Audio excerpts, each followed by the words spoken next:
kita masak sampai kuahnya mendidih.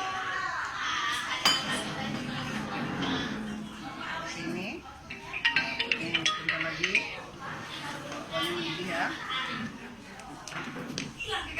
Baru kita tambahkan tulang yang sudah kita rebus tadi, seperti ini.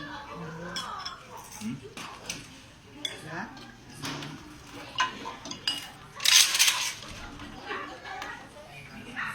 Masak sampai dia matang dan bumbu meresap. Sebelum diangkat, kita tambahkan pelengkapnya seperti nanas, ini ya, tomat, daun bawang dan kemangi.